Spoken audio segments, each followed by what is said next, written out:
Assalamualaikum warahmatullahi wabarakatuh. Pada kesempatan ini kita akan membahas tentang hukum Kirchhoff 1. Di mana pada hukum Kirchhoff 1 ini kita membahas tentang tegangan jepit.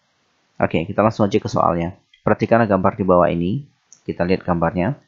Coba perhatikan di gambar. Di sini ada 3 sumber tegangan, yaitu E1, E2, E3, nilainya sama 1,5 volt semua. Kemudian di sini ada 2 kode R, ada R besar dan ada R kecil. Perbedaannya, R besar ini lambang dari resistor, sedangkan untuk R kecil adalah hambatan dalam. Hambatan dalam artinya hambatan yang ada di dalam baterai tersebut.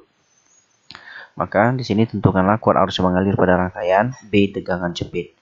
Seperti biasa, dalam pengertian soal yang bersifat eksak, kita harus membuat variabel-variabel yang diketahui yang ada di soal untuk memudahkan perhitungan nanti. Nah, untuk membuat diketahuinya, saya kira sudah tidak perlu dijelaskan kembali, karena kita sudah beberapa kali membahasnya. Untuk nomor A, rumus dasar untuk arus arus total, di mana sumber tegangan disusun secara seri. Rumusnya adalah I sama dengan N kali E per R ditambah N kali R. Ingat, N itu adalah jumlah.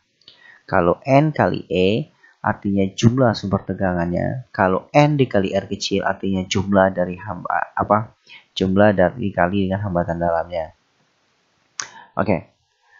Kita kembali ke paling pojok sebelah kanan. Ini dia. Kita pindahkan. Antara R1 dan R2 ini harus kita totalkan terlebih dahulu, baru bisa pengerjaannya.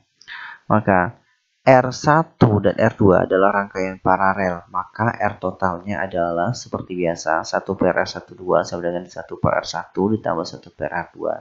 Masukkan angkanya. Ingat, yang di bawahnya udah sama. Di sini 4, di sini 4. Maka ini tinggal dijumlahkan saja yang di atasnya. 1 tambah 1 adalah 2, dan 4-nya ditulis 1 saja. Maka R12 yang tadinya 2 per 4, maka dibagi menjadi 4 per 2 sama dengan 2 ohm.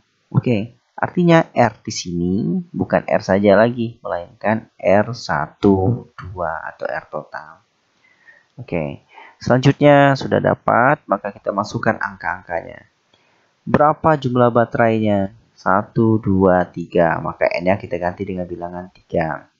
Dikali dengan E itu sendiri. Berapa nilai E-nya? Yaitu 1,5. Maka kita masukkan angka 1,5-nya. R12. Lihat R12-nya berapa? Yaitu 2 ohm. Maka kita ganti dengan 2 ohm. Kemudian N-nya juga 3. Hambatan dalamnya itu 0,2 ohm. Oke. 3,3 dikali 1,5 itu adalah 4,5. 2 ditambah 3 kali 0,2 adalah 0,6. 4,5 dibagi dengan 2,6. 2,6 dari mana? Yaitu 2 ditambah 0,6 tadi. Hasilnya 1,7 ampere. Jadi, dengan adanya 3 baterai ini yang disusun secara seri, maka arus yang akan mengalir nanti melewati hambatan-hambatan ini adalah sebesar 1,7 ampere. Nah, sekarang tegangan jepit. Tegangan jepitnya bagaimana?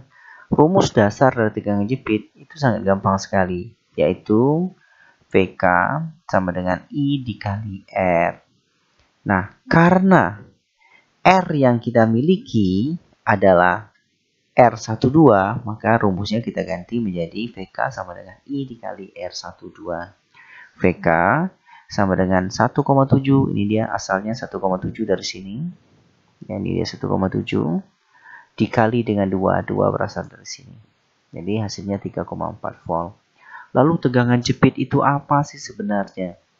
Oke, logikanya begini. Kalau kamu membeli baterai baru, baterai ABC yang paling banyak kita ketahui, nilainya 1,5 volt. Itu disebut dengan tegangan awal.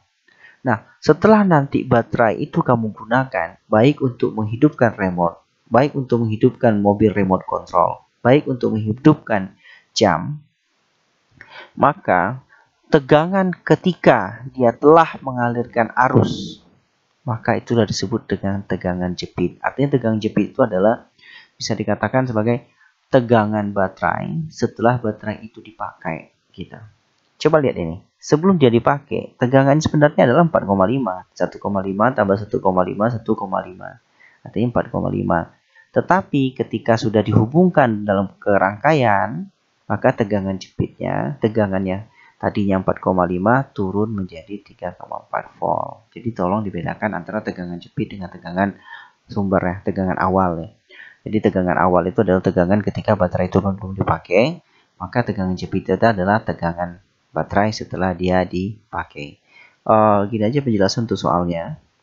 Nah, bagi siswa-siswaku sekalian yang belum memahami materi ini, boleh ditanyakan di kolom komentar. Nanti akan saya jawab. Dan kalau bisa juga saya minta tolong untuk di subscribe videonya. Sekian, wassalamualaikum warahmatullahi wabarakatuh.